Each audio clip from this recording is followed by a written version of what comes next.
Hello students, welcome back to my YouTube channel. आज के lecture में हम देखेंगे चैप्टर नंबर 3 वनस्पति जगत या फिर इसे पादप जगत भी बोलते हैं, यानी plant kingdom. Class 11th biology का ये चैप्टर है और नीट के पॉइंट ऑफ व्यू से देखें तो ये 2 से 3 क्वेश्चन इस चैप्टर में से पूछे जाते हैं। तो यहाँ पे ये 8 से 12 नंबर का वेटेज रखता है।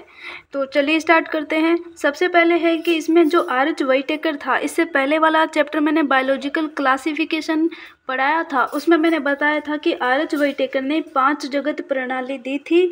उसमें 5 जगत में उसने बांटा था मोनेरा, प्रोटिस्टा, फंजाई, एनिमेलिया और प्लांटी। तो अब ये जो प्लांटी जगत है यही है पादप जगत या फिर वनस्पति जगत। इसी को हम यहाँ पे डिटेल से पढ़ने वाले हैं।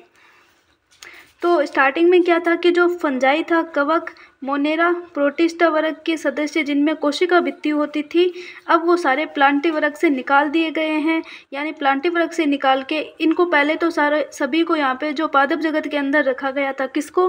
कवक, मोनेरा, प्रोटिस्टा, तीनों को पादप जगत के अंदर रखा गया था। लेकिन अब इनको निकाल के इनका अलग अलग जगत बना दिया गया है। कवक का अलग जगत है, मोनेरा अलग है और प्रोटिस्टा अलग है। तो इनको किस आधार पर रखा था? कोशिका भित्ति के आधार पर।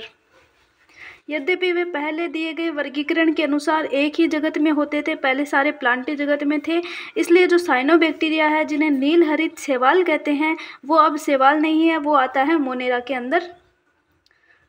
फिर यहाँ पे अब जो प्लांटी जगत है उसके अंदर यहाँ पे हम 5 चीज़ पढ़ने वाले हैं। सबसे पहले शैवाल, ब्रायोफाइटा, टेरिडोफाइटा, जिम्नोस्पर्म और एंजियोस्पर्म। फिर यहाँ पे क्या है कि जो एंजियोस्पर्म है, इस एंजियोस्पर्म का वर्गीकरण किया गया था। और सबसे पहले हम यहाँ पे देखें तो एक वर्गीकरण आया था जिसे बोला कृत्रिम वर्गीकरण। ये केरोलस लीनियस ने दिया था। किस आधार पे दिया था? कायिक गुणों के आधार पर, भूमंड की रचना के आधार पे ये वर्गीकरण था। साथ ही उसमें कायिक जो लक्षण है और लैंगिक लक्षणों को भी इसमें समान मान्यता दी गई थी। तो इसमें क्या था कि ये तो उसको सिर्फ 2 गुणों के आधार पर उसको पूरा उस जगत को डिफाइन नहीं कर सकता, उसमें वर्गीकरण नहीं हो सकता।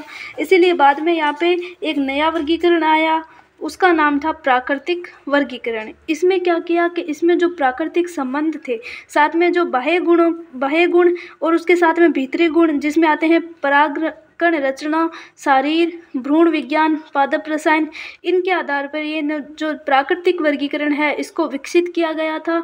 और ये जो प्राकृतिक वर्गीकरण है ये दिया था बेंथम तथा हुक्कर ने। और ये यहाँ से नीट में पहले क्वेश्चन पूछा जा चुका है कि जो प्राकृतिक वर्गीकरण है वो बेंथम तथा हुक्कर ने दिया था।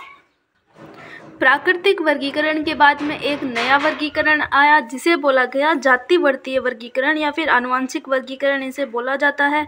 इसमें क्या हुआ कि जितनी चीज़ें थी जो प्राकृतिक वर्गीकरण में थी वो सारी इंक्लूड करके उसके साथ में एक नई चीज़ इंक्लूड की जिसे बोला जाता है विकासीय संबंध। इसके आधार पर यह वर्गीकरण मोस्टली किया गया था। और इसमें क्या है कि समान टेक्सा के जीव के पूर्वज एक ही थे, इसको भी मान्यता दी गई। फिर यहाँ पे इसमें जो 3 टाइप की वर्गीकी आती है, पहला है संख्यात्मक वर्गीकी, दूसरा कोशिकीय वर्गीकी और तीसरा यहाँ पे आता है रसायन वर्गीकी। तो संख्यात्मक वर्गीकी में क्या हुआ, इसमें कंप्यूटर का उपयोग किया गया। तो अब कंप्यूटर है, इंसान तो है नहीं, तो मतलब कंप्यूटर से हम एक टाइम में बहुत सारे गुणों को एक साथ अध्ययन कर सकते हैं। साथ ही इसमें मतलब गुणों को एक नंबर और एक कोड दिया गया, इसके बाद इसे प्रोसेस किया जाता है। तो ये इसका प्रोसेसिंग हो गया और इसमें प्रत्येक गुण को समान महत्व दिया गया और उसी समय सैकड़ों गुणों को ध्यान में रख सकते हैं क्योंकि ये कंप्यूटर के थ्रू हो रहा है। फिर यहाँ पे आता है कि कोशिकीय वर्गीकी। इसमें क्या है कि कोशिका विज्ञानीय सूचनाओं जैसे क्रोमोसोम की संख्या, उसकी संरचना और व्यवहार, यानी गुणसूत्र की संख्या, उसकी संरचना और व्यवहार का अध्ययन किया जाता है। किसमें? कोशिकीय वर्गीकी के अंदर। फिर थर्ड आता है यहाँ पे रसायन वर्गीकी। रासायनिक वर्गीकी में रासायनिक लक्षणों का अध्ययन किया जाता है। यहाँ पे रसायन कारकों का उपयोग करते हैं। इसमें आरएनए, डीएनए की संरचना को देखते हैं। लेटेक्स और रेजिन का इसमें अध्ययन किया जाता है। तो ये केमिकल टाइप के हो गए, इसलिए इसको बोला गया रसायन वर्गीकी। तो तीनों वर्गीकी हो गई, यानी ये जातिवर्तीय वर्गीकरण के अंदर आते हैं। फिर यहाँ पे जो पादप जगत है उसका जो सबसे पहले आता है वर्गीकरण के अंदर तो वो है शैवाल। तो शैवाल क्या बोला जाता है? इनको एल्गी भी बोला जाता है, लेकिन जो नील हरित शैवाल है वो क्या है, उसको मोनेरा जगत के अंदर रखा गया है। तो शैवाल में क्या होता है? शैवाल होते हैं जो क्लोरोफिल युक्त होते हैं। तो शैवाल क्लोरोफिल युक्त होते हैं, यानी क्लोरोफिल का मतलब पर्णहरित इसमें प्रेजेंट होता है। तो सीधा सा बात है कि ये प्रकाश संश्लेषण करेंगे और ये स्वपोषी होते हैं। स्वपोषी कैसे? क्योंकि ये प्रकाश संश्लेषण करेंगे। फिर है इनकी संरचना सरल होती है, थैलोइड होते हैं, यानी थैलस के जैसी, एक जैसे थैला पड़ा रहता है उसी टाइप से ये थैले के समान ऐसे संरचना होती है। इसको देख के हम ये नहीं बता सकते कि इसका जड़, तना, पत्ती किधर है। फिर है कि मुख्यतः जलीय होते हैं, सारे जल के अंदर ही उपस्थित होते हैं, चाहे मीठा पानी हो चाहे खारा पानी हो, दोनों जगह ये पाए जाएंगे। आवास इनका क्या पे है कि नमयुक्त पत्थरों में, मिट्टी में, लकड़ी में भी ये पाए जाते हैं। कुछ जो कवक है वो लाइकेन में प्रेजेंट होते हैं, प्राणियों के संगठन में भी पाए जाते हैं, जैसे कि स्लोथ रिच, ये इस प्रकार का बंदर है जिसके ऊपर शैवाल लगी रहती है। और ये यहाँ पे लाइकेन में देखें तो कवक और शैवाल में सहजीविता का संबंध होता है उस प्रकार से। फिर है कि माप और आकार में इनमें बहुत अधिक विभिन्नताएं पाई जाती है। अगर कॉलोनी में है तो इसका एग्जाम्पल हो गया वॉलवॉक्स। तंतुमय शैवाल है तो यूलोथ्रिक्स और स्पायरोगोरा इसके एग्जाम्पल है। फिर है कि कुछ शैवाल है जैसे केल्प, यानी बहुत विशालकाय होते हैं, केल्प इसका एग्जाम्पल है जो 100 मीटर से भी ज़्यादा बड़ा होता है। फिर 4 नंबर यहाँ पे है नहीं, लेकिन एक कोश के शैवाल में देखें तो क्लेमाइडोमोनास और क्लोरेला आते हैं। अब है कि शैवाल के अंदर जनन कैसे होता है, तो कायिक, अलैंगिक और लैंगिक जनन तीनों टाइप का जनन होता है। कायिक जनन विखंडन विधि द्वारा होता है, इसमें प्रत्येक खंड से थैलस बन जाता है, इसका कोई भी भाग टूटा और वहाँ से वो पूरा थैलस के समान स्ट्रक्चर बन गई। फिर अलैंगिक जनन में क्या होता है कि इसमें विभिन्न प्रकार के बीजाणु पाए जाते हैं। जूस्पोर का मतलब है चल बीजाणु, जिनमें कसाबिका होता है, फ्लैजिला होते हैं, ये चलायमान होते हैं। अंकुरण के बाद में अंकुरण होता है, उसके बाद में इनसे पौधे बन जाते हैं। अब है लैंगिक जनन। लैंगिक जनन में 2 युग्मक संलगित होते हैं, इसके अंदर 2 युग्मक इसमें इंक्लूड होते हैं। वे युग्मक कसाबिक युक्त यानी फ्लैजिला इसके अंदर होता है, माप में वो समान होते हैं जैसे यूलोथ्रिक्स, अथवा अगर फ्लैजिला नहीं है लेकिन माप वाले समान वाले हो सकते हैं तो स्पायरोगोरा। ऐसे जनन को समयुग्मकी कहते हैं। समयुग्मकी का मतलब है युग्मक समान माप वाले। अगर समान माप वाले नहीं है जैसे कि स्पायरोगोरा में, तो उसे असमयुग्मकी कहेंगे। जैसे यूडोराइना के अंदर भी असमयुग्मकी होता है।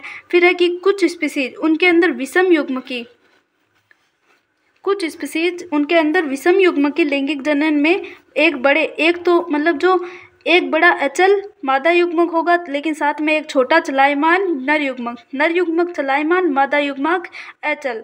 तो ये इसमें एग्जाम्पल है जैसे वोल्वॉक्स और फ्यूकस, ये होते हैं विषम युग्मकी। यहाँ पे जो नर युग्मक है वो मादा युग्मक से छोटा होता है और मादा युग्मक यहाँ पे बड़ा होता है। छोटा होता है लेकिन ये चलायमान होता है, और जो मादा युग्मक है ये बड़ी होती है लेकिन ये फिर भी अचल होती है, इसमें कसाबिका वगैरह कुछ भी प्रेजेंट नहीं होता। फिर यहाँ पे एक ही सवाल है, वो मनुष्य के लिए बहुत ज़्यादा उपयोगी होते हैं। पृथ्वी पर ये प्रकाश संश्लेषण के दौरान कुल स्थिरीकृत यानी टोटल जो CO2 होती है उसका लगभग 50% भाग है वो शैवाल ही उसका कार्बन डाइऑक्साइड का स्थिरीकरण करते हैं, तो ये बहुत ज़्यादा इम्पोर्टेंट है। फिर यहाँ पे कुछ एग्जाम्पल है, ऊपर वाले हरे शैवाल है, ये भूरे शैवाल है और ये वाले हैं लाल शैवाल। तो ये यहाँ पे है वोल्वॉक्स, ये यूलोथ्रिक्स है, ये भूरे शैवाल में लेमिनेरिया, ये फ्यूकस और ये डिक्टियोटा है। और यहाँ पे लास्ट वाले में देखें लाल शैवाल, तो ये पोरफायरा है और ये पॉलीसाइफोनिया है। अब यहाँ पे नेक्स्ट है कि शैवाल है वो अपने आसपास के पर्यावरण में जो घुलित ऑक्सीजन है उसका स्तर बढ़ा देते हैं। किसके थ्रू? प्रकाश संश्लेषण के थ्रू। सेकंड, इसका जो काम है वो क्या है कि ये ऊर्जा के प्राथमिक उत्पादन होने के कारण बहुत ज़्यादा महत्वपूर्ण है, क्योंकि ये जलीय प्राणियों के खाद्य चक्रों का आधार है। बहुत सारे ऐसे शैवाल है जिनको जलीय प्राणी खाते हैं। फिर है कि पोरफायरा, लेमिनेरिया और सरगासम, इनकी कुछ स्पीसीज या फिर प्रजातियां ऐसी है जो कि समुद्र की 70 स्पीसीज में से एक है। और फिर है कि चौथा, भोजन के रूप में उपयोग की जाती है शैवाल। कुछ समुद्री यानी भूरे तथा लाल शैवाल बहुत ही ज़्यादा उपयोगी होते हैं। ये केरागिन बनाते हैं जो कि लाल शैवाल से उत्पन्न होती हैं, जिनका व्यावसायिक रूप से उपयोग किया जाता है। फिर है कि जिलेडियम और ग्रेसिलेरिया, उनसे एगार एगार प्राप्त होता है। इसका उपयोग सूक्ष्म जीवों के संवर्धन माध्यम के लिए किया जाता है। आइसक्रीम और जेली बनाने के लिए भी इसका उपयोग किया जाता है। फिर आता है क्लोरेला और स्प्रुलाइना है, वो एक कोशिकीय शैवाल है। इनमें प्रोटीन प्रचुर मात्रा में होता है, यहाँ तक कि इसका उपयोग अंतरिक्ष यात्री भी भोजन के रूप में करते हैं। अंतरिक्ष यात्री के भोजन के रूप में कौन सा शैवाल है? क्लोरेला और स्प्रुलाइना। फिर है यहाँ पे कि शैवाल को 3 प्रमुख भागों में विभक्त किया जाता है, क्लोरोफाइसी, फियोफाइसी और रोडोफाइसी। ये किस आधार पर वर्गीकरण है? ये है वर्णक के आधार पर, कोशिका भित्ति के आधार पर, भोजन के संग्रहण के आधार पर और कशाभिका के आकार के आधार पर। तो ये देखते हैं चार्ट। इसमें क्या है कि सबसे पहले है इधर क्लोरोफाइसी यानी यहाँ पे हरे शैवाल, फियोफाइसी यानी भूरे शैवाल, रोडोफाइसी यानी लाल शैवाल। तो ये है कि यहाँ पे इसमें प्रमुख वर्णक कौन सा? सब में क्लोरोफिल है, क्लोरोफिल ए सब में है, लेकिन यहाँ पे बी है, यहाँ पे सी है और यहाँ पे डी। साथ में इसमें फ्यूकोजेंथिन और इसमें फाइकोएरिथ्रिन, ये भी याद रखना। फिर है कि इनमें भोजन जो संचित है वो किस प्रकार से होता है? क्लोरोफाइसी में स्टार्च के रूप में, फियोफाइसी में मेनिटोल और लेमिनेरिन के रूप में, और यहाँ पे रोडोफाइसी है इसमें फ्लोरिडियन स्टोरेज के रूप में, जो कि एक शाखित स्टार्च है। फिर यहाँ पे कोशिका भित्ति देखें तो कोशिका भित्ति क्लोरोफाइसी के अंदर सेलुलोज यानी तीनों के अंदर सेलुलोज है, लेकिन इसमें बाह्य परत है वो पेक्टोज की बनी होती है। फियोफाइसी के अंदर बाह्य परत एल्जिन की बनी होती है और रोडोफाइसी के अंदर बाह्य परत है वो पॉलीसल्फेट एस्टर की ये बनी रहती है। फिर यहाँ पे फ्लैजिला देखें तो यहाँ पे जो क्लोरोफाइसी है उसके अंदर सारे समान होते हैं और शीर्ष पर प्रेजेंट होते हैं और 2 से 8 नंबर में फ्लैजिला हो सकते हैं। फिर यहाँ पे फियोफाइसी के अंदर 2 फ्लैजिला होते हैं, लेकिन दोनों असमान आकार के होते हैं, एक छोटा होता है एक बड़ा होता है और पार्श्व यानी साइड में ये लगे रहते हैं। और रोडोफाइसी के अंदर कोई भी फ्लैजिला उपस्थित नहीं होता। आवास स्थान देखें तो ये खारे मीठे दोनों पानी में पाए जाते हैं, लेकिन जो फियोफाइसी है ये है कि जो अलवणीय जल में पाए जाते हैं और लवणीय जल में ये ज़्यादातर पाए जाते हैं, और ये भी यहाँ पे लवणीय जल के अंदर अधिकांश पाए जाते हैं। ये दोनों लवणीय जल के अंदर ज़्यादा पाए जाते हैं और वो दोनों के अंदर भी पाए जाते हैं। वैसे देखें तो अलवणीय जल के अंदर ये वो ज़्यादा पाए जाते हैं। तो सबसे पहले यहाँ पे है क्लोरोफाइसी देखते हैं, इसे हरा शैवाल कहते हैं। ये एक कोश के होते हैं, कॉलोनी में रहते हैं और तंतुमय भी हो सकते हैं। अभी तंतुमय शैवाल का हमने एग्जाम्पल देखा था, उसका मतलब डायग्राम भी एनसीईआरटी में दिया हुआ है। इसमें क्लोरोफिल ए होता है, बी के प्रभावी के कारण इनका रंग हरी घास की तरह होता है। वर्णक इसमें क्लोरोप्लास्ट के अंदर होते हैं। क्लोरोप्लास्ट है उसका आकार कैसा होता है ये इंपॉर्टेंट कि डिस्क के आकार का होता है, प्लेट की तरह होता है, जालिकाकार होता है, कप के आकार का भी हो सकता है, सर्पिल भी हो सकता है तथा रिबन के आकार का भी हो सकता है। तो ये यहाँ पे इंपॉर्टेंट है कि क्लोरोप्लास्ट का यहाँ पे आकार किस प्रकार से होता है। कप के आकार वाला पहले नीट के अंदर पूछा जा चुका है। साथ ही ये हरी घास की तरह दिखते हैं, ये भी यहाँ पे पहले नीट में पूछा जा चुका है। और है कि इसके जो अधिकांश सदस्य हैं उनमें क्लोरोप्लास्ट में एक या एक से अधिक पायरिनोइड होते हैं। पायरिनोइड यहाँ पे स्टार्च होते हैं। कुछ शैवाल है वो तेल की बूंद के रूप में भी भोजन संचित करते हैं। इनमें एक कठोर कोशिका भित्ति होती है जिसकी भीतरी सतह है वो सेलुलोज की और बाहरी सतह पेक्टोज की बनी होती है, जैसा कि हमने अभी चार्ट में देखा था। फिर है कि कायिक जनन इसमें कैसे होता है? तंतु के टूटने से खंडन विखंडन जिसे बोल सकते हैं हम। फिर है कि विभिन्न प्रकार के स्पोर के बनने से होता है। इसमें अलैंगिक जनन में फ्लैजिला युक्त जू स्पोर से होते हैं, यानी चल बीजाणु से होता है। 2 से 8 यहाँ पे फ्लैजिला होते हैं, समान आकार के सारे होते हैं। जू स्पोर है वो जू स्पोरेंजिया यानी चल बीजाणु धानी के अंदर वो बनते हैं। सीधी सी बात है कि जो बीजाणु है वो तो बीजाणु धानी में बनेंगे। फिर लैंगिक जनन में इसमें लैंगिक कोशिकाओं के बनने से बहुत विभिन्नता दिखाई पड़ती है। कैसे? क्योंकि 3 प्रकार के हो गए, समयुग्मकी, असमयुग्मकी और विषमयुग्मकी, जैसा कि अभी हमने पहले देखा था कि ये क्या होते हैं। इसमें सारे युग्मक समान, दोनों इसमें असमान, और इसके अंदर एक युग्मक छोटा, एक बड़ा, एक चलायमान और एक अचलायमान। एग्जाम्पल इसके बहुत इंपॉर्टेंट है। क्लेमाइडोमोनास एक कोश की शैवाल है, वोल्वोक्स है, यूलोथ्रिक्स है, स्पायरोगोरा है और कारा। तो ये सारे एग्जाम्पल याद रखने हैं। फिर सेकंड पे आता है यहाँ पे फियोफाइसी, जिसे कहा जाता है भूरे शैवाल। ये मुख्यतः समुद्री आवास में पाए जाते हैं। उनके माप और आकार में बहुत विभिन्नताएं देखी जाती है। कुछ तो बहुत छोटे होते हैं और कुछ यहाँ पे माप और आकार में बहुत ज़्यादा ही बड़े होते हैं। फिर ये सरल साकित होते हैं, तंतुमय होते हैं, जिसका यहाँ पे नाम ले तो एक्टोकार्प्स। और सघन साकित में देखें तो केल्प होता है। केल्प की ऊंचाई 100 मीटर से भी ज़्यादा हो सकती है। वर्णक कौन कौन से होते हैं? ए, सी और कैरोटिनॉइड जेंथोफिलीस में वर्णक होते हैं। रंग इनका जेंतुनी हरे रंग से लेकर भूरे रंग के विभिन्न शेड तक हो सकता है। यह जेंथोफिल वर्णक है, फ्यूकोजेंथिन की मात्रा के ऊपर डिपेंड करते हैं। फिर एक इसमें जटिल कार्बोहाइड्रेट के रूप में भोजन संचित रहता है, जैसे कि लेमिनेरिन और मेनिटोल। यह भी बहुत इंपॉर्टेंट है। फिर यहाँ पे है कि इसकी कोशिका भित्ति कैसी होती है? बाहर से तो सेलुलोज की होती है, भीतर की ओर एल्जिन की, ये जिलेटिनी आस्तर से स्तरित होती है। फिर इसमें देखिए तो रसदानी और केंद्रक भी इसमें पाए जाते हैं। और इसमें जो पौधा है वो सबस्ट्रम यानी नीचे आधार से जुड़ा रहता है। उसमें एक वृंत पत्ती की तरह अलग प्रकाश संश्लेषणी अंग पाए जाते हैं। कायिक जनन विखंडन विधि से अलैंगिक जनन नाशपाती के आकार के 2 फ्लैजिला युक्त जूस्पोर यानी चल बीजाणु के द्वारा होता है। फ्लैजिला है वो असमान होंगे, एक पार्श्वीय तथा वे पार्श्वीय रूप से जुड़े रहते हैं। लैंगिक जनन इसमें समयुग्मकी, असमयुग्मकी, विषमयुग्मकी होता है। युग्मकों का संगम है वो जल में होता है तथा अंडदानी है वो विषमयुग्मकी स्पीसीज प्रजाति में हो सकता है। फिर है कि युग्मक है वो पायरिफॉर्म यानी नाशपाती के आकार के। लैंगिक जनन के अंदर भी इसमें जो लैंगिक अंग है वो नाशपाती के आकार की होती है तथा पार्श्व में 2 फ्लैजिला होते हैं। एग्जाम्पल इंपॉर्टेंट है एक्टोकार्प, डिक्टियोटा, लेमिनेरिया जिसे कैल्प भी कहा जाता है, सरगासम। ये जो सरगासम और लेमिनेरिया ये खाने योग्य हैं। साथ में फ्यूकस है ये द्विगुणित होता है, बाकी सारे अगुणित होते हैं। नेक्स्ट यहाँ पर आता है रोडोफाइसी जिसे कहा जाता है लाल शैवाल। लाल रंग का लाल वर्ण किनमें पाया जाता है? R phycoerythrin. इसके कारण इसका वर्ण जो लाल रंग है वो होता है।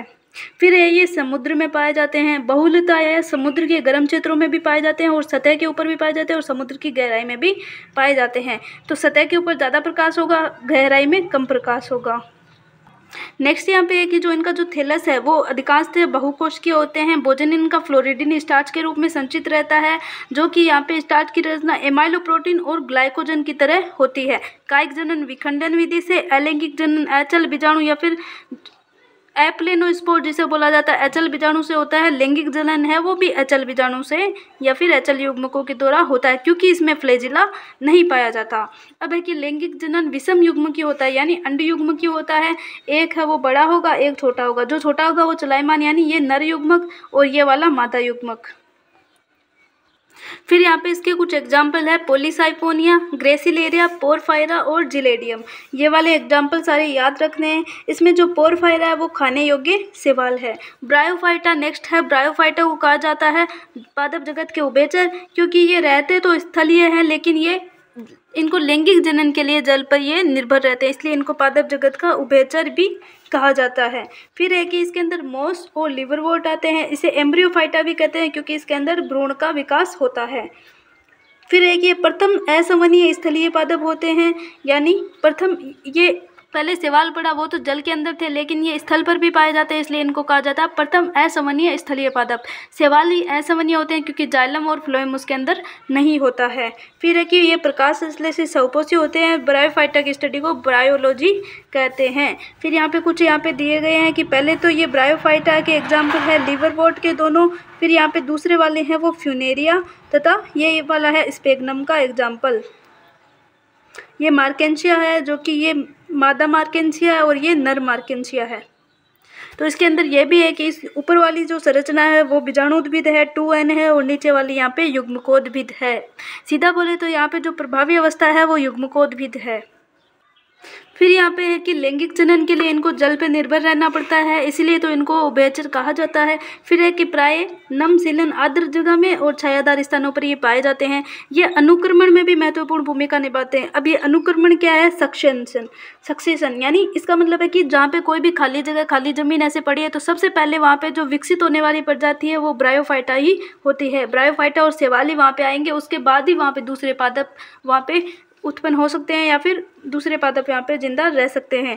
इनके जो पादप काय है वो शैवाल की अपेक्षा अधिक विभेदित होती है। शैवाल से थोड़े ज़्यादा विकसित होते हैं लेकिन ये टेरिडोफाइटा से कम विकसित होते हैं। थैलस की तरह होता है और शयान या फिर सीधा होता है। एकदम थैलस के समान, थैले के समान पड़ा रहता है, सीधा होता है और शयान होता है। एक कोशिकीय या बहुकोशिकीय मूलाभ द्वारा ये सबस्ट्रम यानी तने से वहाँ से आधार से जुड़ा रहता है। वास्तविक मूल तना पत्तियाँ नहीं होती है लेकिन उनके समान कुछ संरचनाएं पाई जाती है जिन्हें कहा जाता है मूलसम, पत्तिसम और तनासम। ऐसी संरचनाएं इसमें पाई जाती है। फिर है कि ब्रायोफाइटा की जो मुख्य काय है वो अगुणित होती है। ये युग्मक उत्पन्न करते हैं इसलिए इनको युग्मकोद्भिद कहते हैं और इनमें मुख्य काय तो इनकी अगुणित है यानी युग्मकोद्भिद। फिर है कि ब्रायोफाइटा में लैंगिक अंग है वो बहुकोशिकीय होते हैं, यानी बहुकोशिकीय इसका मतलब जो युग्मकोद्भिद तो अगुणित है। फिर यहाँ पे जो बीजाणुद्भिद बनेगा वो बहुकोशिकीय होगा। फिर है कि नर लैंगिक अंग को पुंधानी और मादा को स्त्रीधानी कहते हैं। जो पुंधानी है वो द्विकशापिक पुंमंग उत्पन्न करते हैं और स्त्रीधानी फुलास्क के आकार का एक अंड होता है या फिर अंडा बोल दो, ऐसे यहाँ पे अंडे की टाइप का होता है और ये है इस प्रकार से नरयुग्मक। फिर है कि यहाँ पे पुमंग को पानी के अंदर छोड़ देगा, वो अपने जो पुमंग होगा, जो भी उसका मेल गेमेट है, उसको पानी के अंदर छोड़ देगा। फिर ये स्त्री दानी के संपर्क में आएंगे और अंडे से ये सैलगित हो जाते हैं, जिसके कारण इनमें निषेचन होता है, युग्मनज बनता है। युग्मनज के बाद में तुरंत यहाँ पे जो अर्धसूत्री विभाजन नहीं होता है, इससे एक बहुकोश के बीजाणुद्भिद, उसके बाद में उसमें बीजाणुद्भिद यहाँ पे 2n का निर्माण होता है। स्पोरोफाइट है वो मुक्त जीवी नहीं हो सकते, क्योंकि ये जो बीजाणुद्भिद है ये किस पे डिपेंड करता है, युग्मकोद्भिद के ऊपर ये डिपेंड करता है। यानी ये प्रकाश संश्लेषी युग्मकोद्भिद से जुड़ा रहता है और इसी से अपना पोषण प्राप्त करता है। स्पोरोफाइट की कुछ कोशिकाओं में न्यूनीकरण विभाजन होता है, बाद में इसमें जो स्पोरोफाइट है इसके अंदर यानी अर्धसूत्री विभाजन होता है, इससे अगुणित बीजाणु अंकुरित होते हैं और उससे वापस युग्मकोद्भिद विकसित हो जाता है। तो यही था इसका ब्रायोफाइट का एक टाइप से जीवन चक्र। फिर है कि इसका महत्व देखें तो बाकियों की तुलना में इसका जो महत्व है वो बहुत ही कम है, लेकिन जो कुछ मोस होते हैं वो शाकाहारी स्तनधारियों, पक्षियों तथा अन्य प्राणियों को भोजन प्रदान करते हैं। मोस को कुछ अन्य जो शाकाहारी स्तनधारी और कुछ पक्षी अन्य प्राणियों भी है वो मोस को खाते हैं। फिर इसमें स्पेग्नम आता है, उसके जो कुछ स्पीसीज, उसकी कुछ जातियां हैं वो पीट प्रदान करती है। पीट क्या है, इसको हम ईंधन के काम में लेते हैं। इसका उपयोग पैकिंग के भी रूप में किया जाता है, यानी सजीव पदार्थों को स्थानांतरित करने के लिए काम में आता है। और इसका कारण देखें तो कारण इसका यह है कि इसको पानी की रोकने की क्षमता इसमें बहुत ज़्यादा होती है। फिर है कि लाइकेन के समेत मोस है वो सर्वप्रथम ऐसे सजीव जो चट्टानों पर उगते हैं। चट्टानें पत्थर कितने हार्ड होते हैं तो वहाँ पे ऐसा कि जल्दी से कोई भी पेड़ पौधे उगते नहीं है, लेकिन ये जो लाइकेन है वो वहाँ पे उग जाते हैं, मोस भी वहाँ पे उग जाते हैं। पारिस्थितिक दृष्टि से बहुत ज़्यादा महत्व है। इन्होंने चट्टानों को अपघटित किया और अन्य उच्च कोटि के पौधों को उगने के लिए अनुरूप बनाया, वहाँ पे ऐसी जगह बनाई जिससे दूसरे जो पेड़ पौधे हैं वो भी वहाँ पे उग सके। फिर यहाँ पे है कि ये मोस है मिट्टी पर एक सघन परत बना देते हैं अपनी, इसलिए वर्षा की जो बूंदें हैं वो डायरेक्ट मृदा पे ऊपर नहीं पड़ती, जिसके कारण मृदा अपरदन को या फिर मृदा अपरक्षण यानी मिट्टी को ऐसे फटने से टूटने से वो रोकती है। फिर है कि ब्रायोफाइटा को लिवरवोर्ट और मोस के अंदर विभक्त कर सकते हैं। तो दो पढ़ेंगे हम, पहला है लिवरवोर्ट, उसके बाद में पढ़ेंगे मोस। तो सबसे पहले हम यहाँ पे पढ़ने वाले हैं लिवरवोर्ट। लिवरवोर्ट का नाम से पता चल रहा है कि भाई इसकी संरचना में कुछ लीवर जैसा आया होगा, यानी ये लीवर के जैसे दिखते हैं, इस टाइप से लीवर होता है उसके जैसे दिखते हैं, इसलिए इनको लिवरवोर्ट बोला जाता है। कहाँ पे उगते हैं, नमी छायादार स्थानों में, नदियों के किनारे पर, दलदले स्थानों पर, गीली मिट्टी में, पेड़ की छालों में, इन पर ये उगते हैं। फिर है कि लिवरवोर्ट की जो पादप काई है ये थैलासाब या फिर मार्केंसिया की होती है, मार्केंसिया के अंदर इस टाइप की होती है। दो एग्जाम्पल अपन को यहाँ पे याद रखने, एक इसका मार्केंसिया लिवरवोर्ट का और दूसरा रिक्सिया। फिर यहाँ पे जो थैलस है वो पृष्ठाधार होते हैं यानी जमीन पे होते हैं, अधस्तर से बिल्कुल चिपके रहते हैं, जमीन से ये डायरेक्ट देखें तो जो इनका आधार है वहाँ से पूरे चिपके रहते हैं। फिर यहाँ पे तने की तरह इनकी संरचना होती है और पत्तियों की तरह छोटी छोटी संरचनाएं इनमें पाई जाती है, जो कि दो कतारों के अंदर होती है। अलैंगिक जनन होता है, विखंडन से विशिष्ट संरचना इसमें पाई जाती है। जेमा, वेरी वेरी इंपॉर्टेंट।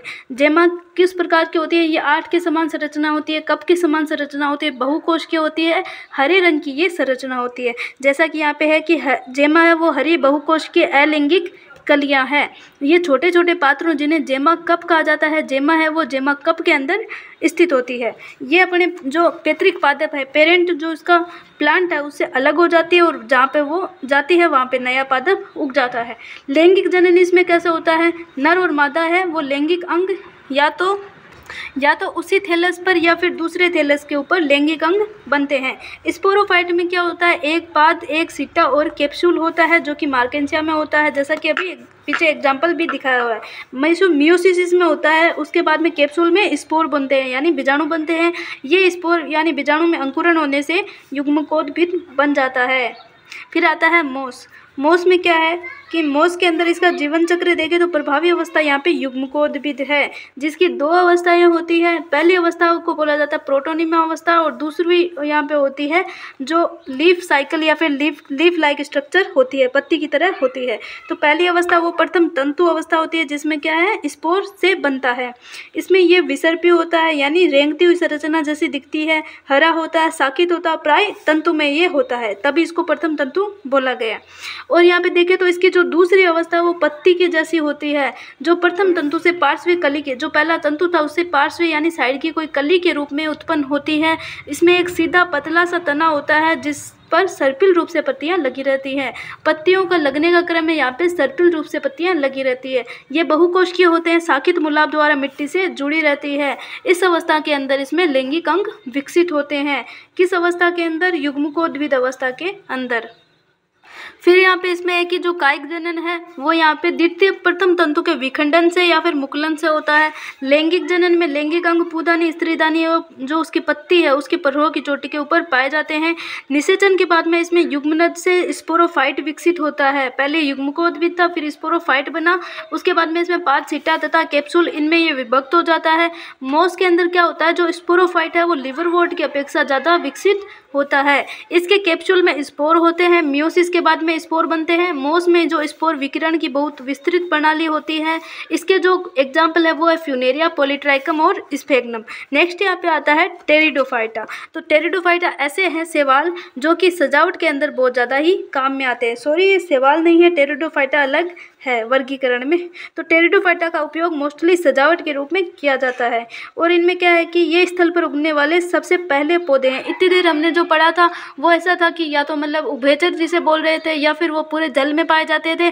लेकिन जो टेरिडोफाइटा है ये शैवाल और ब्रायोफाइटा से अधिक विकसित है। साथ ही ये जो पूरा स्थल पर ये पाए जाते हैं। ये प्रथम स्थलीय संवहनीय पादप है। संवहनीय का मतलब है इसमें जाइलम फ्लोएम होंगे। फिर है कि इसमें समानुतक जाइलम फ्लोएम होते हैं। फिर है कि जीवाश्मी रिकॉर्ड के अनुसार टेरिडोफाइटा है 350 मिलियन वर्ष पूर्व प्रभावी वनस्पति थे। यानी 350 मिलियन वर्ष पहले देखें तो ये बहुत ज़्यादा प्रभावी एक पादप थे। वे तने रूपी थे, यानी तने के समान थे। इसके अंदर होस्टेल और फर्न इसके अंदर आते हैं। ये ठंडे गीले छायादार स्थानों पर ये पाए जाते हैं। कुछ रेतीली मिट्टी के अंदर भी अच्छी तरह से उग जाते हैं। नेक्स्ट है यहाँ पे कि जो अभी ब्रायोफाइटा पढ़ा था उसके अंदर हमने पढ़ा था कि युग्मकोद्भिद प्रभावी अवस्था थी। और यहाँ पे लेकिन टेरिडोफाइटा में क्या है कि जो मुख्य पादप काय है वो स्पोरोफाइट है। यानी मुख्य प्रभावी अवस्था स्पोरोफाइट यहाँ पे होती है, यानी बीजाणुउद्भिद, जिसमें वास्तविक मूल तना पत्तियाँ होती है। अब सबसे पहले ये ऐसे पादप आए हैं जिनके अंदर असली जड़ तना पत्ती उपस्थित है।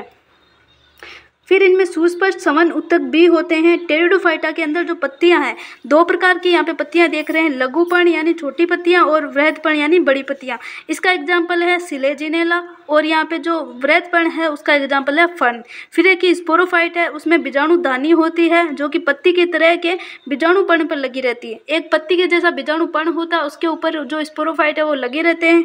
इस प्रकार से बीजाणुधानी के अंदर बीजाणु होते हैं और ये जो बीजाणुपर्ण है ये पूरे इकट्ठे होकर यहाँ पे शंकु बना लेते हैं। एग्जाम्पल हो गया सिजेलिनेला और इक्विस्टम। सिजेलिनेला यहाँ पे बहुत ज़्यादा इंपॉर्टेंट है, बार बार इसका नाम आ रहा है। फिर है कि बीजाणुधानी में स्थित बीजाणु मात्र कोशिका में मियोसिस होता है। यहाँ पे जो बीजाणु हैं उनके अंदर मियोसिस होता है, उनके अंदर बीजाणुधानी के अंदर मियोसिस होता है जिससे बीजाणु बन जाते हैं। फिर है कि बीजाणु अंकुरित होते हैं और एक अस्पष्ट छोटा बहुकोशिकीय मुक्त जीवी और अधिकांश जो प्रकाश संश्लेषण भी करता है थैलाब या थैलस के जैसा युग्मकोद्भिद बनता है जिसे प्रोथैलस कहा जाता है। ये युग्मकोद्भिद अवस्था यहाँ पे आ जाती है। फिर है कि इन युग्मकोद्भिद को उगाने के लिए ठंडा गीला छायादार स्थान चाहिए। इसलिए हम यहाँ पे ये बोल सकते हैं कि जो यहाँ पे टेरिडोफाइटा वो सीमित स्थानों तक ही पाए जाते हैं क्योंकि इनको उगने के लिए ठंडा गीला और छायादार स्थान की जरूरत पड़ती है। फिर ये यहाँ पे सिलेजिनेला, इक्विस्टम और ये यहाँ पे फर्न है जिसका डायग्राम दिया गया है। लास्ट वाला है सेल्बिनिया। अब यहाँ पे है कि टेरिडोफाइटा को उगाने के लिए कुछ ऐसे यहाँ पे इसकी कंडीशन आ जाती है, सीमित इसकी आवश्यकता हो जाती है। निषेचन के लिए उसको पानी की ज़रूरत पड़ती है, तो इसलिए इनका फैलाव है जो सीमित होता है। कुछ भौगोलिक या फिर सीमित क्षेत्रों में ये पाए जाते हैं। युग्मकोद्भिद में देखें तो नर और मादा अंग होते हैं जिनमें पुंधानी और स्त्रीदानी होते हैं। पुंधानी से पुंमणु के निकलने के बाद उसे स्त्रीदानी के जो पुंमणु निकला पुंधानी से फिर वो स्त्रीदानी के पास जाएगा और उसके मुंह तक पहुंचने के लिए भी उसको पानी की आवश्यकता होती है।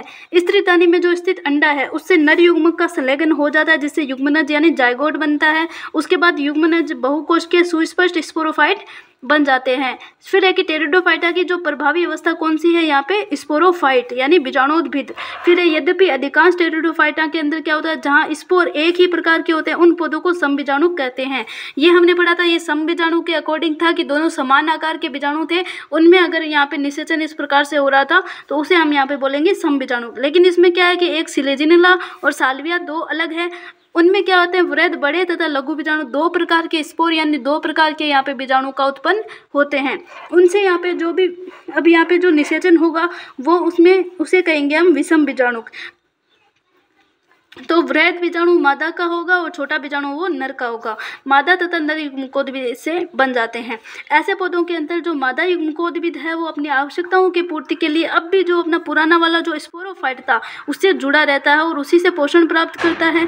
जो मादा युग्मकोद्भिद है इसमें युग्मनज का विकास होता है जिससे एक नया भ्रूण बनता है। अब ये जो घटना इस प्रकार की है ये बीजी प्रवृत्ति को या फिर बीजी प्रकृति की ओर ये ले जाती है। कैसे? क्योंकि बीज बनने के लिए क्या जरूरी होता है कि जो मादा युग्मकोद्भिद है वो अपने बीजाणुद्भिद से वापस जुड़े रहे और यहाँ पे विषम बीजाणु का फॉर्मेशन हो, तभी यहाँ पे बीज का फॉर्मेशन होगा। तो एक टाइप से बीज की इसमें बीज नहीं बनते हैं लेकिन ये बीज बनाने की जैसी संरचना है फिर कुछ ऐसे लक्षण दिखा रही है।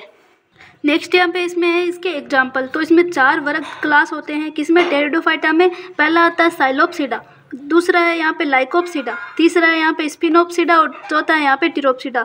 इसके अंदर पहले वाले में साइलोटम आता है, दूसरे वाले में सिलेजिना और लाइकोपोडियम आता है, तीसरे वाले में इक्विस्टम आता है और चौथे वाले में डायप्टेरिस, टेरिस और एडियंटम आता है। नेक्स्ट यहाँ पे आता है अनावृत बीजी और जिम्नोस्पर्म। अनावृत बीजी क्यों बोलते हैं? क्योंकि इसमें जब बीज बनता है तो उसके ऊपर अंडाशय भित्ति नहीं होती है या फिर बीजांड के अंडाशय भित्ति नहीं ढके हुए होते हैं।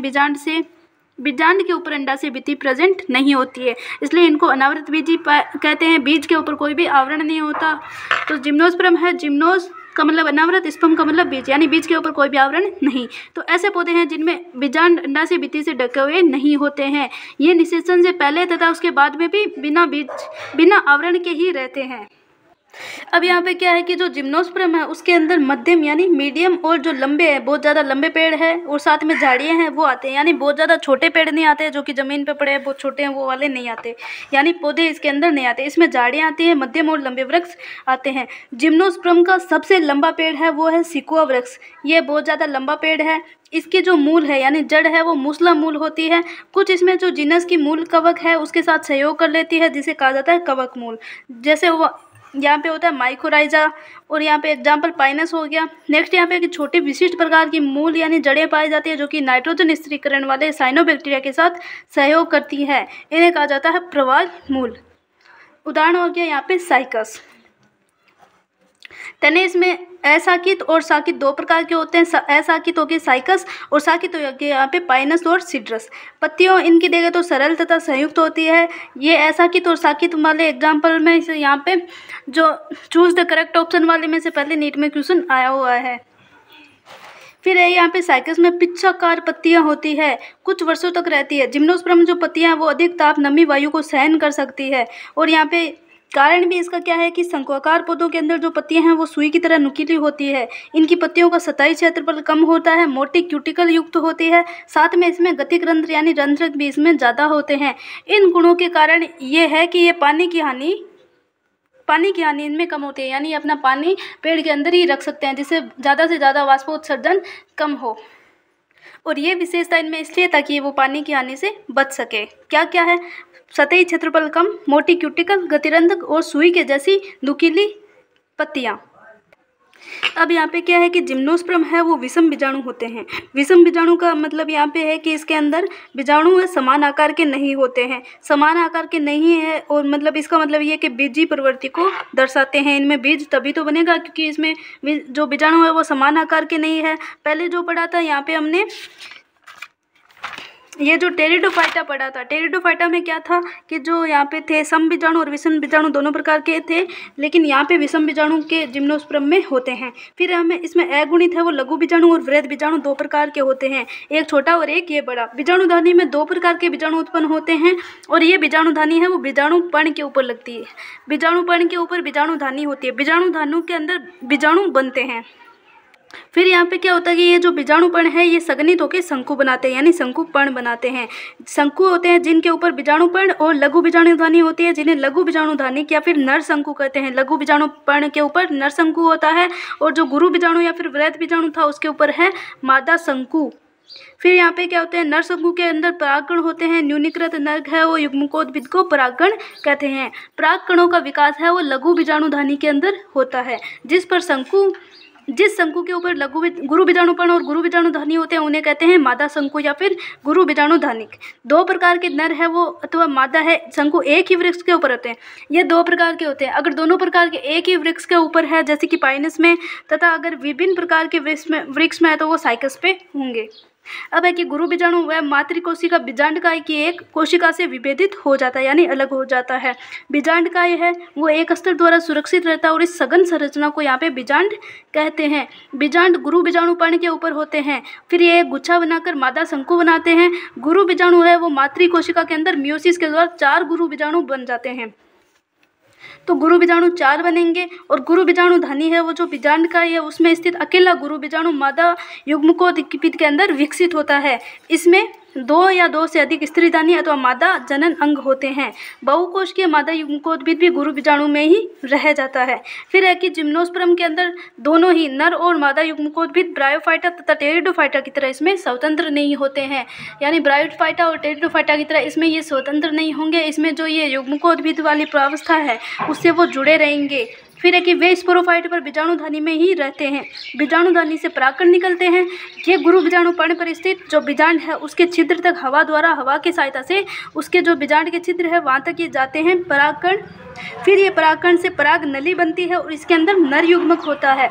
यह पराग नली स्त्रीदानी की ओर जाती है, वहाँ पर शुक्राणुओं को छोड़ देती है। स्त्रीदानी में वो शुक्राणुओं को छोड़ देगी जिससे निषेचन होगा, निषेचन से युग्मनज बनेगा और युग्मनज से बाद में भ्रूण में विकसित हो जाएगा। फिर यहाँ पे जो बीज बनेंगे, बीजांड बनेंगे, उससे बीज बनेंगे और ये जो बीज है इनके ऊपर कोई भी आवरण नहीं होगा, यानी इसके अंदर अंडाशय के ऊपर भित्ति नहीं होगी, इसीलिए इनको अनावृत बीजी कहा जाता है। अब यहाँ पे बचा है एंजियोस्पर्म। एंजियोस्पर्म में क्लास 12th में पूरा एक चैप्टर है, तो यहाँ पे 5 लाइन पढ़ने की जगह हम पढ़ेंगे क्लास 12th में पूरा chapter. Okay bye, take care.